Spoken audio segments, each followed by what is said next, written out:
What is up, down, and sideways? You beautiful people. We are back, you best believe. It is League Unlock. I am Eric, here with Mark to go through some more playoff action, LCK Day 2, Day 1 in the LPL, and you know what? I'm going to say both of these series did not disappoint today. Yeah, hype series, both of them. You had excitement in the LCK, and then, of course, the LPL getting some I don't know what to call that one. juiciness going on in the LPL. It was a wild night of playoff series, and the best thing is, as we've talked many times, it's only getting underway. This is just the We're start just warming of it. up. Yeah. Exactly. We got better teams, more deadly teams waiting in the later rounds of playoffs to get through. Exciting stuff.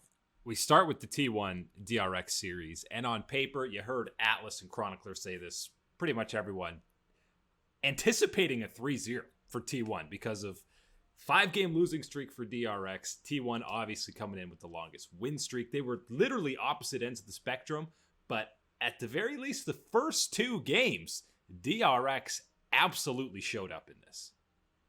Yeah, and I think this is what a lot of what we've been talking about this year, the positives of DRX, and thankfully, they show up at the very least in some way in this playoff series against T1, enough to push T1 and to say that, again, this was about the positives that DRX was bringing to these games, what they were able to do, what players like Rascal were able to bring out onto the Rift and against T1 was certainly providing some challenges early. Yeah, and so the first game you had the Kaisa for Teddy, you had DRX in a control for a lot of it, then there's a fight in the bot lane where T1 gets back into it and kind of flips the game on its head, but it very easily could have gone the way of DRX, and then you take in game 2. Maybe you're looking at 2-0 potentially for them. I just want to highlight in that second game, the spear that does 70% of Bao's health and almost gets T1 back into the game. That is some gameplay, man. Hey, that's just Nidalee. That's Nidalee and what those spears can do for you right now. She's not quite release levels of where she has been in the past, but yeah, you better believe that that's going to take out a chunk of your health. So the first 2 games, super competitive, back and forth, but then there was a switch that was turned, and T1 said, all right, 1-1, that's fine. Let's do a normal best of 3. We've been doing pretty damn well in those in the regular season. Game 3, you got the Ezreal for Teddy, which, by the way, at the end of this game, 23.9k thousand damage. Bao on Tristana did 9.3. He did more than Faker and Kana combined in this game. Just some insanity in the damage numbers in this game. You're right when you talk about game 3 being much more so why we've been hyping up T1, why we've been talking about them in the form that they have been, and why people, you know, again, as we mentioned yesterday, why pretty much it doesn't matter if you're an English or a Korean, whatever type of analyst you are of the LCK, pretty much everybody is putting T1 in that finals with Damwon.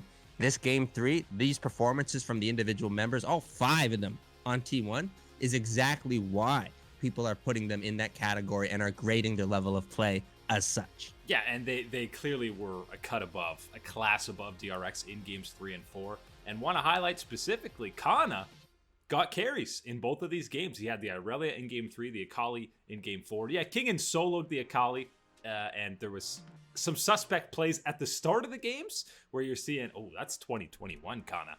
But then there were the incredible outplays that he had. He looked incredibly comfortable on both of those picks, and it was exciting to see him not only play carries, but perform at a high level on them.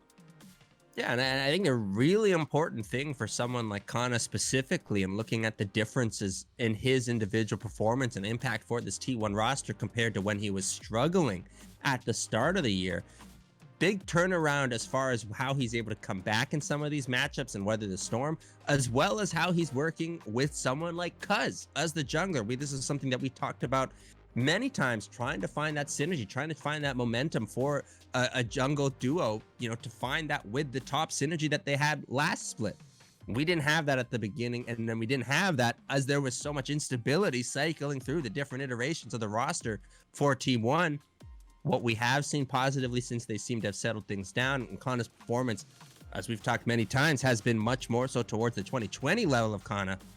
seeing him interact with Cuz in this series, and specifically in games 3 and 4, when, you know, maybe the early was a little bit shaky on some of these carries, to get to a point where now we are talking and praising those carry performances, I think that's a big part of it. And a lot of that credit also deserves to go to Cuz, because in those games he was deathless. I think it was 6-0 and 15 in game 3 and 4.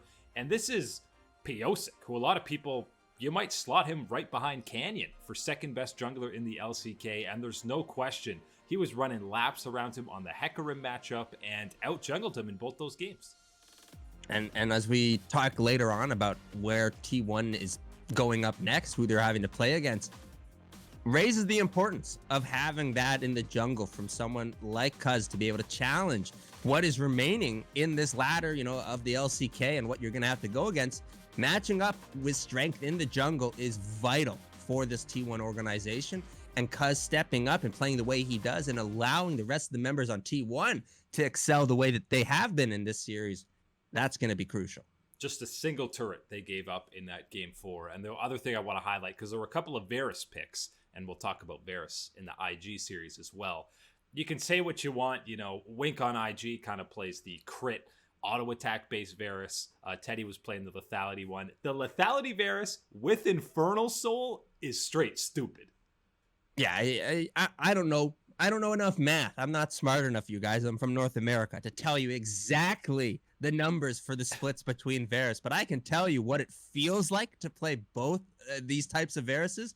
Lethality Varus all the way, my man. That is absolutely the way to go about it, and especially building it around a poke composition, getting the Zoe, everything else. You love to see it and execute it on perfectly on T1 side. So 3-1, not as dominant as maybe people thought. They were expecting games 3 and 4 3 times, but they do advance, and the dream is dead. Damwon didn't pick them. They saw the 3-1. That wasn't enough to say maybe T1's a little weak. So it's going to be Damwon versus Hanwha, and we get the T1 versus Gen G matchup on the other side. Still exciting. Not still as both great matchups.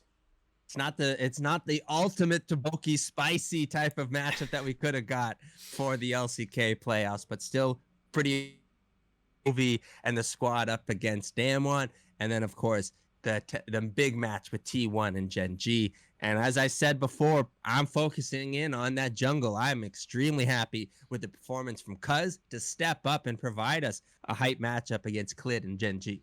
Does the performance today change how you feel about a Damwon T1 final at all? Probably not. No. I want to say it can give me like another 2% towards feeling like it's going to be T1 coming out on top at the end of spring. Not enough, not just yet. Let's see the Gen G matchup. Yeah, and I think T1 will still be the favorites heading into that semifinal match against Gen G. Damwon, obviously, the big boy favorites against Hanwha Life. The LPL kicking off their playoffs. We already had Chovy and the boys against Nongshim to kick off the LCK, and there's never a better way to start an LPL playoff run than with Invictus Gaming on the Rift, Mark, because you're always due for a show. The best is you don't know at the very beginning of playoffs, heading into playoffs, which IG are we getting, right? Are we getting the IG that's going to be the one to turn everyone upside down all the way to the very end of this run? Or is this the end of the run? That's the way IG goes. I felt like I was upside down watching some of these games. Got to touch on the first game, because it looks like it's in the bank, easy peasy for IG. They had a 7K gold lead, even bigger than that at times, and then they get a 4v5. Lian's dead. They say, let's throw around Baron. You know, a smarter, more patient team might say, we don't need to take this risk. We play it slow. We have such a big lead. We're going to win this game 99 times out of 100. But IG says, boring. We're going to fight at Baron, and we throw the entire game in a single team fight. The worst is I've been there. I've been there. You've been there. Everyone's been there. If we've been there, that's a problem. Exactly, because that's not the path that you should be choosing, is our level of decision making. What's going on? You see it. You've been there. You've had the other members on the other team down, and you're thinking to yourself, this is it. This is how we close it out. Get this big purple worm power buff. This is it. You didn't do all the equations at this point to dot your I's, cross your T's. And that was absolutely the way that Rare Adam said, hey, Hey, you're being a little sloppy. Hey, we're Sloppy. back in it. So then it goes to game 1 after tragedy for IG. They do bounce back in game 2. Game 3 is about Cube's Aatrox. It's very back and forth. He pops off. It's 2-1 now for Rare Atom. And that's when IG finally wakes up as we rip into game 4, because this game 4 was like close to peak IG performance. There was just mechanical outplays across the map. You had the Shy on Jace, who was annihilating. He did 40% of the team's damage in the game. You even had Wink playing Jackie Love's favorite champion in Draven, and it looked, looking through glasses, it was like 2018 IG. I swear, man, Reckless woke up in the middle of the night, a shiver down his spine, thinking about an Invictus Gaming playing at this level of strength. You're right. That's what it looked like. Pretty much all across every single position in this game 4. I'm going to single out the Shy in the top lane, what he was able to do, because up and down, well, that's what it's been the last 2 years for the Shy. Up and down is what it's been this split for the Shy. Up and down is what it's been this series for the Shy. Up and down was this game for the Shy. But unfortunately for the side of Rare Atom, it ended with him on the upside. And he rode that momentum. All of a sudden, now we're going to game 5. We got the silver scrapes. With how IG looked in game 4, pretty much everybody probably saying IG is going to come away with the dub in game 5. And even after the early game, you were only more assured. IG, they're advancing. We get the matchup versus FPX. And then they overextend a little bit on a fight. And full credit, iBoy plays the fight masterfully on the Xayah. You know, a few more autos go his way. It's an easy pentakill and a career highlight play for him. But that sick fight gets Rare Atom back in the game. They don't have a huge lead by any means, but then Jun has one of the worst face checks I've ever seen in professional play. And the problem is, I've seen 2 of them within the last 24 hours, those levels of face check. But the bigger problem is where I saw that other level of face check was the LCS Proving Grounds. I can tell you what, you can say whatever you want about the LCS and the LCS Proving Grounds. To see that level of mistake repeated in the LPL playoffs, not gonna cut it, my man. And then from there, I mean, he gets caught out. It's a 4v5 immediately, and Rare Atom just completely turns the game around from there. It's, yes, again, incredible team fight from iBoy, but so many mistakes from IG after such a good early lead. You quickly, from the highs of 2018 IG in game 4, game 5 quickly crashes, and you say, oh, that's right, we're in 2021, guys. It's the IG roller coaster. What were you expecting, my man? We finally got back to that peak, and then we get dropped all the way back down in game 5. It's weird in that game 1 felt a lot like there had to be someone to catch the throw from IG, you know, ready for it. And yes, when you look at this game 5 and we examine where iBoy pops off in that team fight, you know, turning things really, that fortune starting to turn it around for the side of Rare Atom. I want to give some credit to that, sure. But yeah, this moment really does feel like just a pure throw on the sides of IG in game 5. So and it's ultimately critically costly. Game 1, you can say, okay, Rare Atom, they made a sick catch for the throw. You know, they made a diving catch for it. Game 5 is like a fumble. The ball's just on the ground, and iBoy's like, oh, nice. Like almost every member of the team has dove to try and get it, and the ball just fumbles away even more. And then it's not in his hands, and he's triple kills. Great. It was in one hand of the Shy, and then it was in the other hand, and then back in the other hand, and then back on the ground. Wink knocked it out of Rookie's hands, and but iBoy, by the way, had a fantastic series. He picked up all 3 MVPs in the wins for Rare Atom, and we talk about the throws for IG, but Rare Atom showed up in this series. Credit to them. Fofo went toe to toe with Rookie. Jun, in classic IG jungler fashion, the incredible game 4. Terrible game 5. He's just cosplaying Ning, that's all. He's gonna have a Ning type of relationship with the Shy if things keep going that type of way. I think it is important after this series to examine and know that, yes, next one up, FPX. That's the next test up on the docket for the Rare Atom boys. And when you think about what they've shown in this series and how they can stack up against an FPX team that is, not exactly as stable as what you would like to see with knowing how well that they can play in a series, still on the table them to keep pushing in the LPL playoffs. As you said, Fofo, iBoy, they've been big time players, big time carries for this squad, and they've gotten the job done. Up against DoinB and LWX, it's going to be a fun time. And by the way, we didn't even touch on Lian against his former squad, getting the series win and out jungling Zun in that game 5. Let's put some respect on Rare Adam, because preseason they were memed to hell, by us included, because their name is still a terrible name.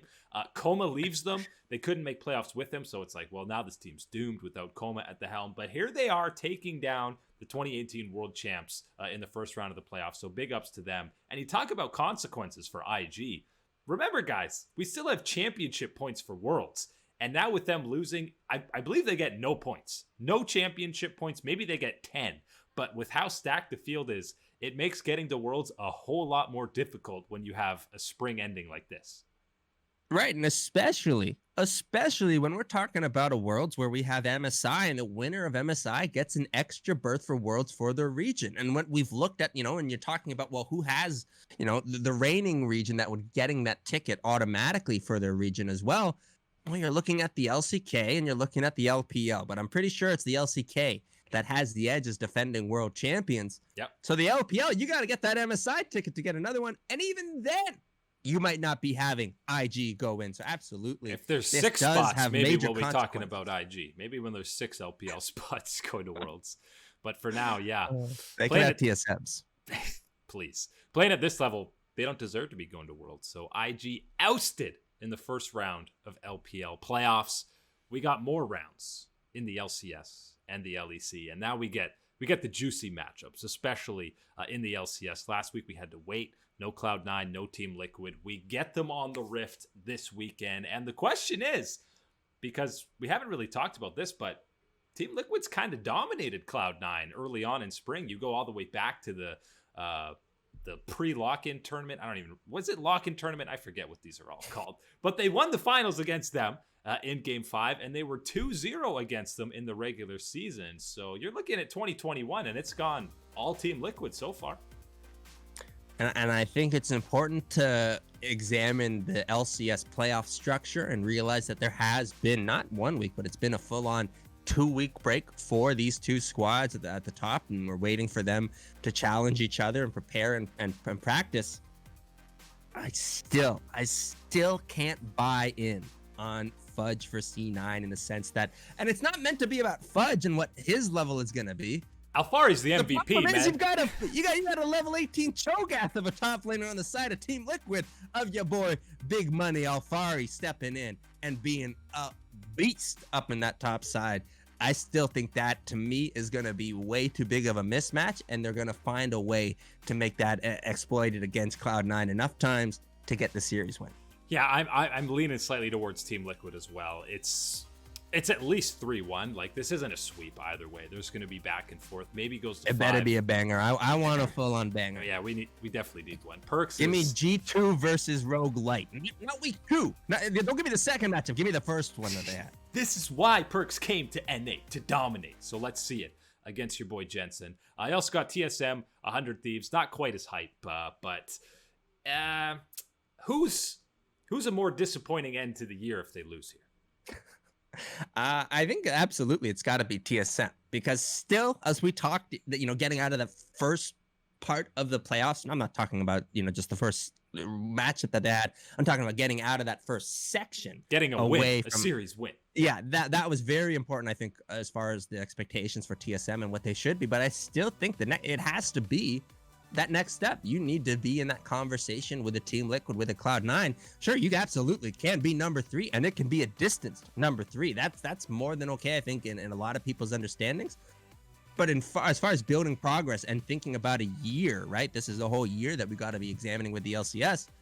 I think you got to be looking at TSM getting ahead of 100 Thieves. Preseason, I would have said 100 Thieves. It's more disappointing. If they had Demonte, I would go 100 Thieves. But with how the second half of the regular season played out, TSM looked much better than 100 Thieves. So, yeah, probably leaning that it would be more disappointing for TSM. LEC playoffs, the first banger is, of course, G2 Mad Lions. This is always a fun time when these guys meet up on the Rift. When you look at the regular season, it's not much to take because they played the first game of the regular season, the first time Reckless played a game with G2, and then the only time they played again was way in week 8. So there's not much to take from here, but what I want to see is, okay, G2, you had a 1-2 end in Super Week, and then you struggled, almost got reverse swept by Shulka. You can say, we weren't fully on, didn't really matter yet. This matters now. I want to see the ceiling that this G2 team can reach. Hey, you know what Broken Blade was doing over to the side of G2?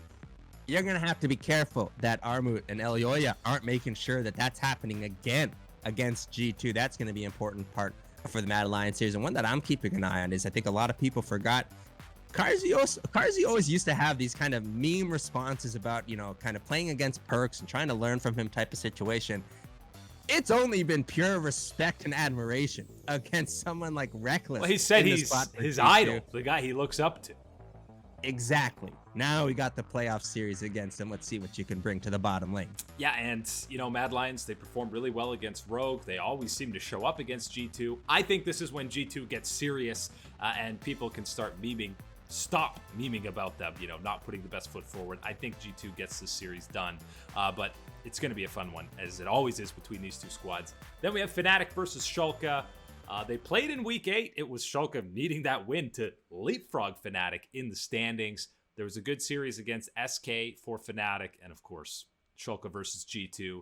I still want to lean slightly towards Fnatic, even though Shulka showed up so well against G2. Feel like that was all prepped and all planned. I know it's Dylan Falco against his former team, but it's only Bwipo and Hillisang left that he actually coached. I'm going to need to double down here. I'm going in on the Shulka boys because I want to double down on my expectation that Broken Blade can step up and handle someone like Bwipo in the top side. We talked about this at a lot of length around Worlds, around the 0-6 TSM and the disappointment. Broken Blade has a healthy share of that disappointment with the TSM squads, and part of that is underperforming and not even underperforming, just being absolutely bullied by Bwipo in that top side. Needs to be different, not only individually, but especially for the team. The Darius against G2, the 2 games against Fnatic in the regular season, he played Jax and Urgot. We're seeing Broken Blade unleashed on carries, and I'm here for it. That's the key matchup, is absolutely Bwipo versus Broken Blade. Hey, he needs to be, as we said it last time, start breaking some brains on the other team. Once you've broken those brains, gonna be an easy job for the Shulka boys. Sometimes Bwipo doesn't need any help to have a broken brain. So. Sometimes Fnatic has broken their own brain, or they're already broken to start with. So we'll see how that plays out. But yeah, it's definitely the top side is where to watch in this Fnatic Shulka series. Either way, out of those two, the winner's going to be playing Rogue. I don't know how confident I am in any of those two. I hope Rogue bounces back in that losers bracket is the main thing I want to see in the LEC playoffs. Yeah, I do want to see that power from Rogue, but absolutely with what Shulka and what Fnatic can represent at their very best, that's what I'm hoping for out of this series, is that, this competition pushes these two teams to perform better and become better, and then we get to see them tested against a Rogue squad that themselves are looking to prove themselves. Bring out the snacks this weekend. It's playoffs across the board globally. We'll be back on Monday to break down all of the action. Thanks for being with us, and we will catch you next time or on the Flippity Flip.